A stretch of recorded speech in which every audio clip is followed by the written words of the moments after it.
We continue this morning in our studies in Nehemiah. And now, you might think, Nehemiah, why are we doing Nehemiah? This is boring. This is one of these Old Testament history books. What's this to do with my Christian life, or indeed my Christian church? Well, I believe in Nehemiah we have a great guide to assessing where we are as a church, what we're doing right, what we're doing wrong, and how we can move forward. And we can't really move forward without first assessing where we are presently. And that's what Nehemiah chapter 2 is all about. It's about assessing really the situation. Now, if you do think that Nehemiah is an irrelevant book and he's an irrelevant man to be studying, I want to read something to you. It's Max Lucado's introduction to his small group studies, which our group is actually using. So we kicked this off on Thursday past. And here is how he introduces Nehemiah. He says, "You're about to meet the Abraham Lincoln of the Old Testament, a respected leader with a tender heart. You will see his tears in the Oval Office as he weeps for people oppressed and vulnerable. You are about to meet the General George Patton of the Old Testament." And if you know anything about the Pacific battle in the Second World War, you'll know about George Patton. A rugged leader, intolerant of compromise, relentless in demanding perfection. He punished those who were soft by pushing them down and cursing their names.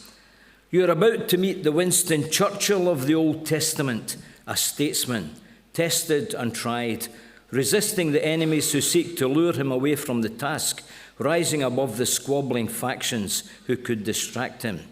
The tenderness of Lincoln, the fire of Patton, the savvy of Churchill, all found in the same man. What a man, Nehemiah. When we meet him, he is wearing the robe of royalty. He is the king's cupbearer. That's quite an interesting little description. We were discussing this on Thursday night, and one of our group thought he was maybe the Carson of the Old Testament. You know, Carson in Downton Abbey. He was the butler who would listen in to all the things that were going on. One of the other functions, of course, of the cupbearer was to protect the king from being poisoned. And he very often would sample the drink and the food before it was given to the king. And another aspect of his power was he was like a chamberlain who was an advisor to the king. He was in a very responsible position. But though he was in a position of power, his heart beat for the people in Israel. He was a Hebrew in Persia. When word reached him that the temple was being reconstructed, he grew anxious. He knew there was no wall to protect it. And Richard covered this last week. The temple was being rebuilt, but there was no walls in the city to protect the temple. Nehemiah invited God to use him to save the city. God answered his prayer by softening the heart of the Persian king. Artaxerxes gave not only his blessing, but also supplies to be used in the project. Nehemiah exchanged the royal robe for overalls and got to work. The project took 12 years and was uphill all the way. He was accused of everything from allowing faulty construction to being power hungry. It's one of the challenges of leadership. In spite of grumpy workers and lurking enemies, he made it. With the wall built and the enemy silent, the people rejoiced, and Nehemiah went back to Persia. And a bit that we sometimes forget in Nehemiah's life, after 12 years he returned. And the walls were strong, but the people had gone to pot, as how Lucado puts it. Faith was forgotten, discipline was a bad word, so Nehemiah got busy again and set about the task of teaching the people a few things about morality. He didn't mince words. I argued with those people, put curses on them, hit some of them, and pulled out their hair. Chapter 13, verse 25. Not what you'd call a typical Bible class, says Lucado. But Nehemiah wasn't what you'd call a typical fellow. Move from Lucado to Simmons. I love Nehemiah. He's my kind of guy. Imagine in leadership being able to hit people and pull out their hair. I've got to say that appealed to me many, many times. Many times. Our churches could do with leaders of the caliber of Nehemiah. Our country certainly could do with leaders of Nehemiah's caliber. Chapter 1 of Nehemiah highlighted the truth that Nehemiah was the man for the job in hand, the man that God would use. And the problems of broken down Jerusalem have been reported to Nehemiah in what's called the month Kislev, which is round about mid-November to mid-December.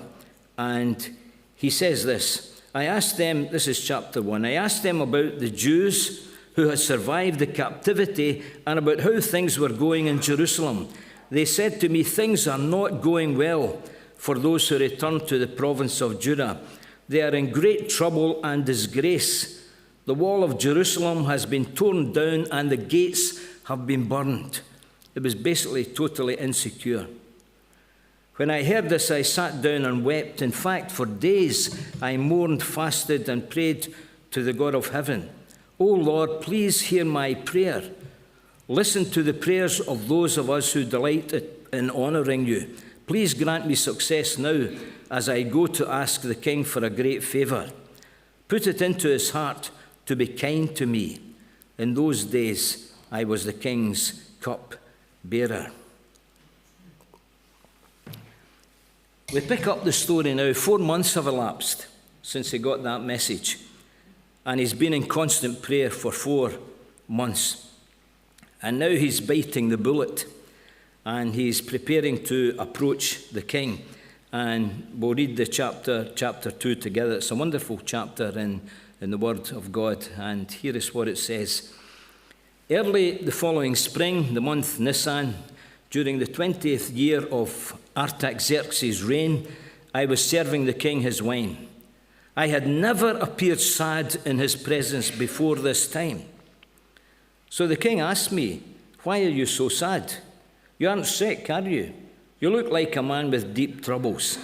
Then I was badly frightened. It wasn't wise to appear sad in the presence of a Persian king. But I replied, long live the king. We've heard that a lot recently. Why shouldn't I be sad? For the city where my ancestors are buried is in ruins, and the gates have been burned down.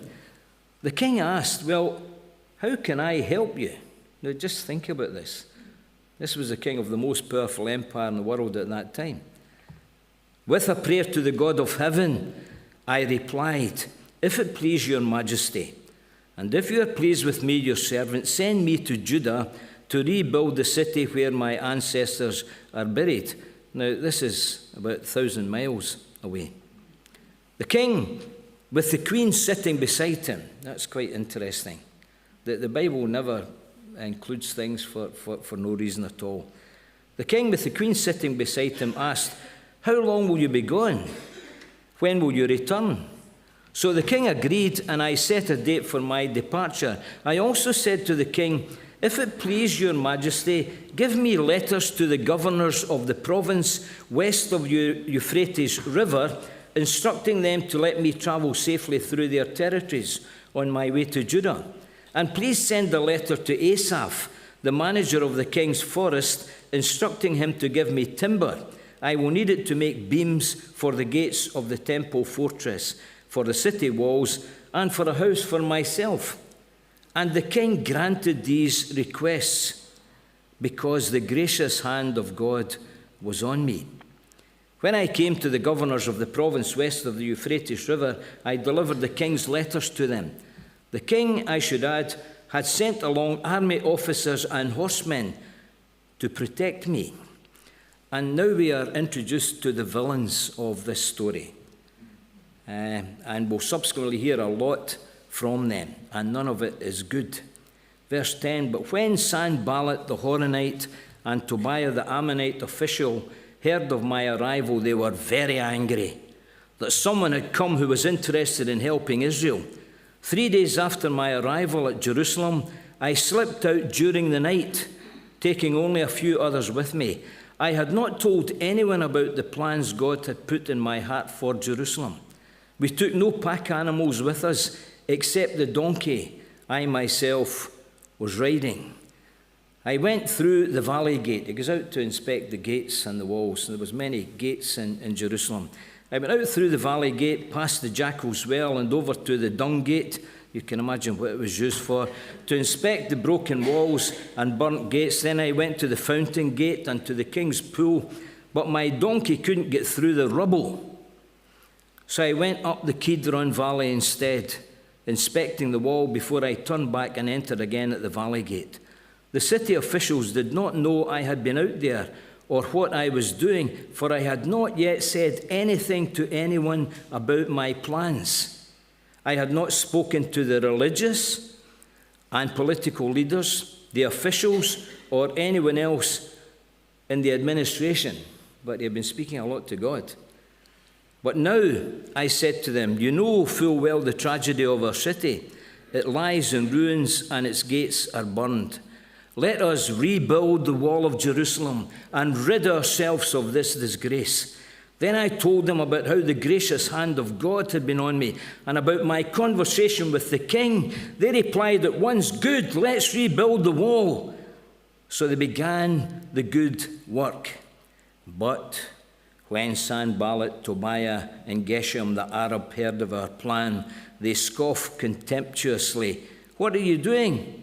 Rebelling against the king like this, they asked. But I replied, the God of heaven will help us succeed. We, his servants, will start rebuilding this wall.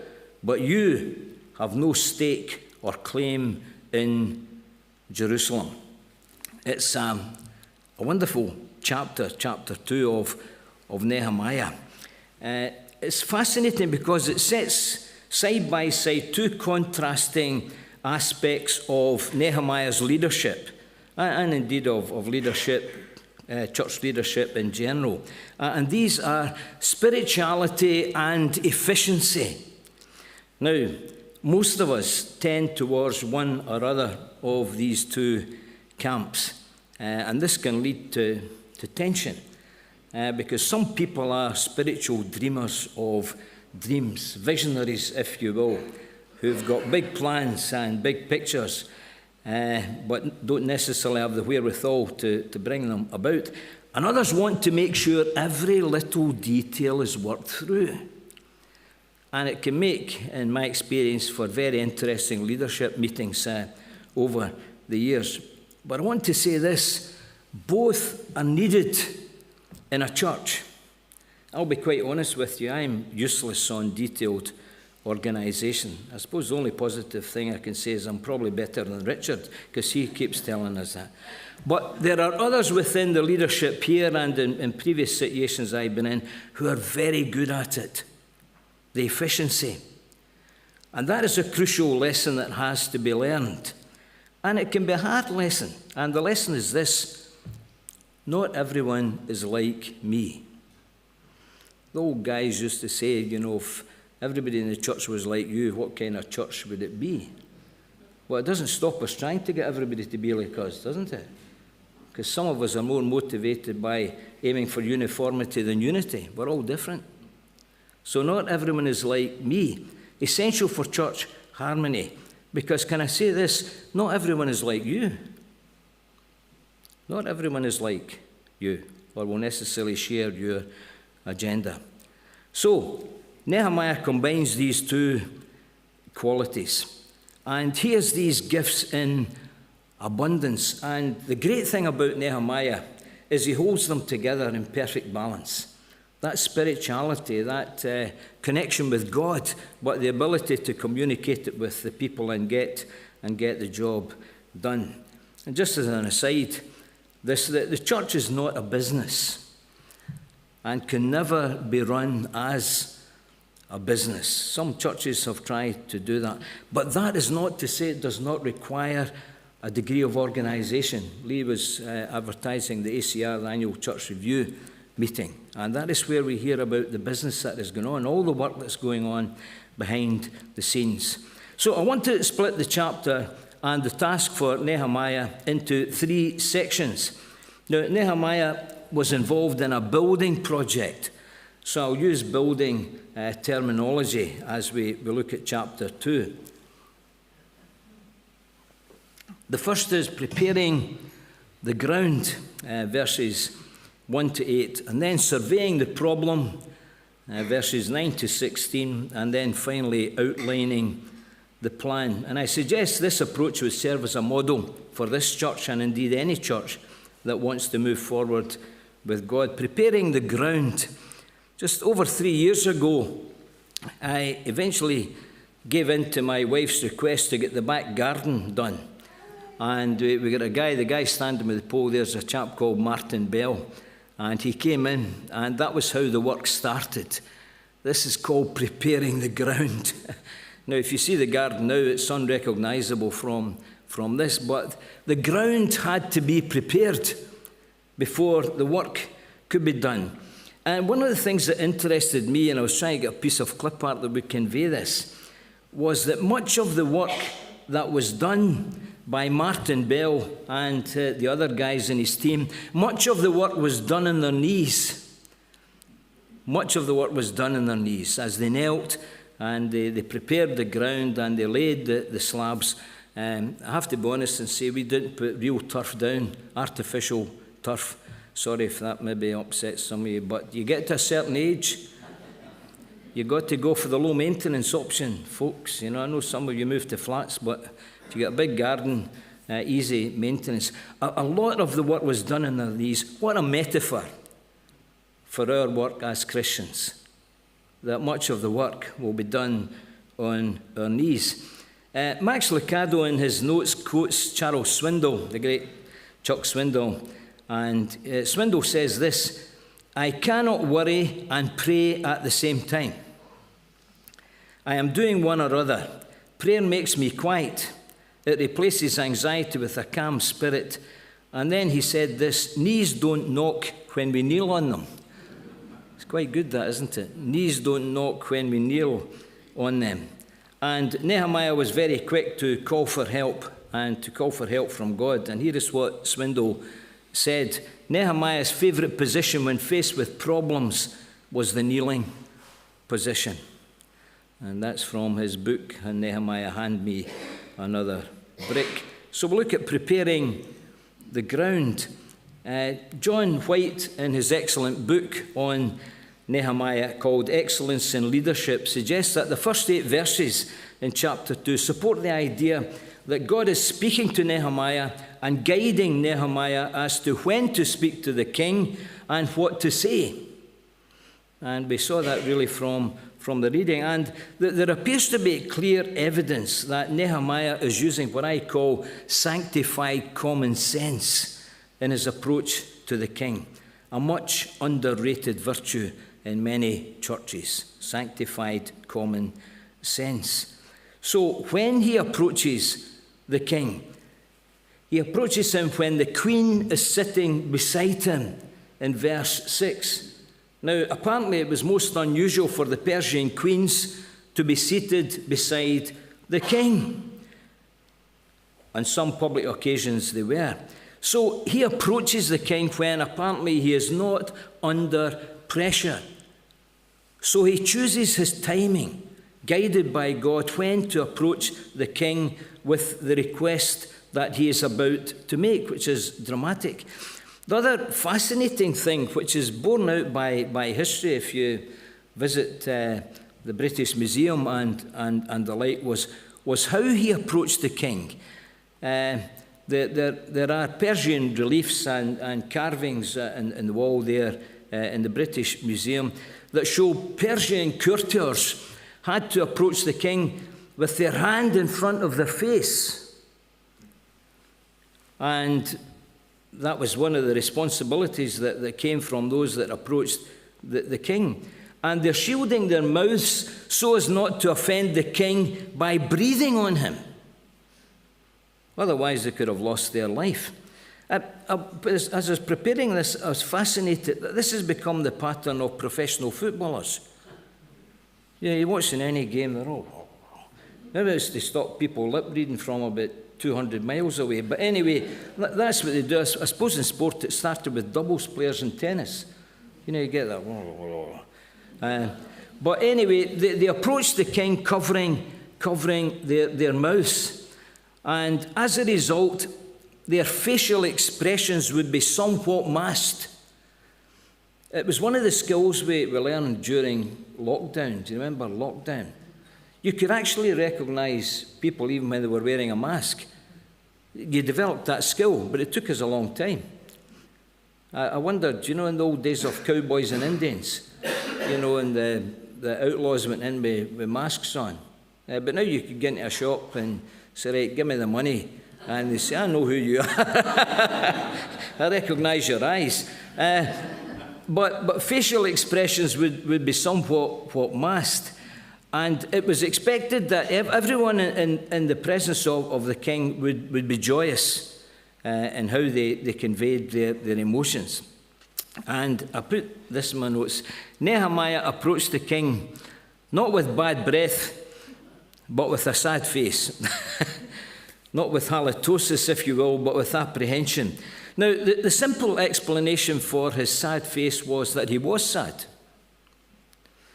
He didn't necessarily need to fake it, though to some extent he maybe overstated it. But Nehemiah was a professional. He was the king's cupbearer. He came before the king every day. And his sad face was probably a deliberate attempt to attract both the king's attention to his concern, and it worked. But he risked personal death to obtain life for his people. John White, in his excellent book, said this: Nehemiah's sad face is his hang glider's leap from the cliff. Can you imagine what that thought is when you just leap from the cliff? You're beyond the point of no return. And so his sad face, and the king sees his sad face. And the king says, why does your face look so sad? And then Nehemiah answers. Is it a spontaneous answer? Is it something he prepared to say? Because obviously he wanted the king to ask him something. I said to the king, verse 3, may the king live forever. Why should my face not look sad when the city where my fathers are buried lies in ruins, and the gates have been destroyed by fire? Now imagine answering the king of Persia like that. Why should I not be sad? The king asks, why are you sad? Why should I not be sad? And now he's launched off the cliff, and now he's in full flight, and the king asks what he wants. The king said to me, what is it you want? Then I prayed to the God of heaven. I guarantee he prayed to the God of heaven. His life was in the balance. And Nehemiah doesn't stop praying. And there's a big lesson here. We may be fearful about approaching officials in high places, but it is God we're serving. Be respectful, but have conviction and courage. Now, I don't know, but this may be an increasing necessity as we look to the future as Christians and as churches, when we confront governments with an anti-Christian agenda, like transgender bill, hate crime bill, anti-conversion bill. That's coming down the tracks. The implications of that for what I'm doing, preaching or praying with people, are immense. And I just put as an aside, should we ever allow a government again to lock down churches when nightclubs were allowed to remain open? Interesting. Now, all of these things have the potential to seriously impact how we can function as churches, how and what we can preach, how and what we can pray in the anti-conversion bill. Now, on a few occasions in my life, I have felt compelled to challenge anti-Christian legislation or attempts at it, primarily when Christianity was being challenged and marginalised in religious education in schools. Once when I was principal teacher of RE at Hamilton Grammar, in the days of Strathclyde Regional Council, do you remember that? The biggest local authority in the universe, we kept getting told. And some years later, when I was pastor at Riverside and served as a religious representative on South Ayrshire Council, And once again, RE and religious observance was going to be watered down. I don't have time to get into all the challenges of that, but sufficient to say I had to take on the establishment. And can I say I was fearful, but I was prayerful. And it had to be done. Someone had to do it. Someone had to do it. So this great emperor of the dominant world power at the time asks what Nehemiah wants, what he needs, and how long will it take. Absolutely amazing. Why? Because he's preparing the ground, the priority of prayer. Verse 8, because the gracious hand of my God was upon me, the king granted my request. Now, the lesson for us is obvious. Everything we are involved in as a Christian church, from the simplest task to a major restructuring of either the building or the services, must be saturated in prayer.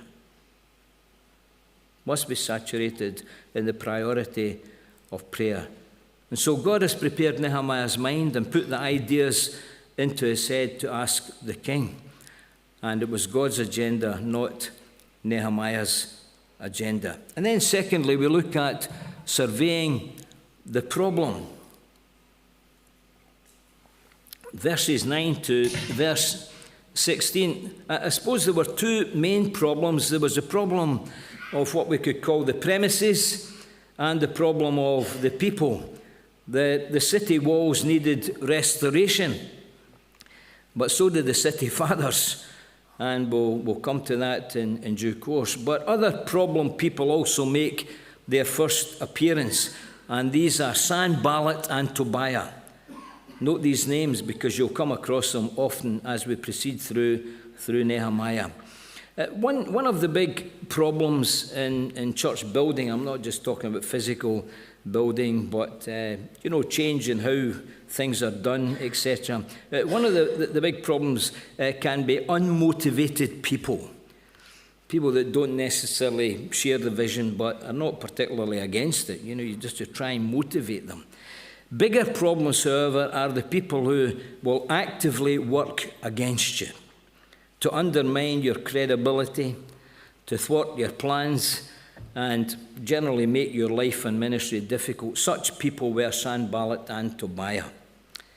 You often see them in political parties, fully paid up members of the awkward squad. And sadly, in my experience, and I suppose it's quite a long experience now, nearly every church has some of them, the awkward squads. Now, they oppose the ideas being offered from the very beginning and became more and more aggressive and belligerent throughout the rebuilding. As I was preparing this, I said they feature again and again in Nehemiah, and the term incorrigibly malignant could be coined for them. Now, that was how one of that type was described when I was pastor at Riverside. One of my fellow elders described someone as incorrigibly malignant. It's quite a good description. It wasn't 100 miles from the truth. Now, what motivated Sanballat and Tobiah? Why were they against this right at the very beginning and became increasingly aggressive to Nehemiah throughout the book? Well, almost certainly because of envy or loss of power and influence. Their noses were seriously out of joint. And so the opposition came, and sometimes, sadly, nothing changes there. A man once came to me when I was pastor at Riverside many, many years ago, and he came to say that God had given him a word. Now, that was quite a regular occurrence. People would come and say, I've got a word from the Lord for you. Sometimes it was, but an awful lot of times it was nothing to do with the Lord. It was to do with the word from them. But I remember this one vividly. He said God had laid on his heart to warn me that 2 Sanballats and Tobias would make my life difficult. I thanked him kindly and said I already knew who they were because he was right. Nothing changes. Can I say this? The job of Christian leadership is big enough without making it more difficult for each other. I thank God, and I'll say this publicly, I thank God for the leadership in this church. I thank God for my fellow elders. I thank God for the trustees and the work that they are doing behind the scenes. It's amazing, and there's a real spirit of unity, and we move forward together, folks. We're at a very, very exciting time in our life. The Meadow Green thing is happening. The potential is tremendous, so it's very relevant we're discussing this book at the minute. But then the people, let's look at the premises, the problem of the premises, the walls. Nehemiah sets out to do what I would call a church survey, a spiritual audit, assessing where we are. What are we getting right? What are we getting wrong? How can we do things better under the guidance of God? And regardless of what work for God you do, it helps if you do your homework. Regardless of what you do your homework. Preparing properly, whether a Sunday school teacher or a major Bible teaching session. And we find here that Nehemiah surveys the problem personally, and he surveys the problem privately, discreetly. Personally, he has already heard a report from his brother Hanani in chapter 1, but he needs to check things out for himself. I want to see for myself what the situation is. Now, at this stage, he probably wasn't in a position to trust a wide group of people, not necessarily because they were bad. Sanballat and Tobiah most certainly were, but not necessarily because these people were bad or untrustworthy, because at this stage, at the early stage, they perhaps did not share his vision. And they may have felt threatened by it. It has to be prepared. So not only does he survey the problem personally, he surveys it discreetly. The officials, verse 16, did not know where I had gone or what I was doing, because as yet I had said nothing to the Jews or the priests or nobles or officials or any others who would be doing the work. So they were the ones who would be doing the work, but he hadn't told them what he was doing. Now, this is quite interesting in my experience, because some people in the church want to know the inner workings and deliberations that go on in every situation, whether of matters ecclesiastical or matters pastoral. And they resent it sometimes when they don't know the details. And I have to say this publicly, confidentiality and discretion were essential then in Nehemiah and are no less essential now. But it brings a risk, because elders' leadership then risk being accused of being a secret society and other even more flattering descriptions. The best one ever that was levelled at the group of elders I was associated with in Riverside was a self-perpetuating oligarchy. That's a cracker, isn't it? A self-perpetuating oligarchy, which was quite interesting. That really came from an individual who really wanted to know all of the inner details of everything that was going on. More to do with his personality. You can never have completely open government, either in a country or a church. And I put in my notes here, it's not a case of signing the Official Secrets Act, it's a case of observing the Personal Discretion Act. First time I was asked to become an elder was in Selkirk Street in Hamilton many, many years ago. And it was the late Neil Hood, known and remembered affectionately by many of us here, who, when I joined the elders for the first time, he reminded everyone that this is a privy council, was how he put it. Confidentiality. So personal matters that are discussed that may even involve some of you are not there to be shared out with that privy council. So Nehemiah observes personal discretion. What was it during the last war? Posters were up which says, "Careless talk costs lives."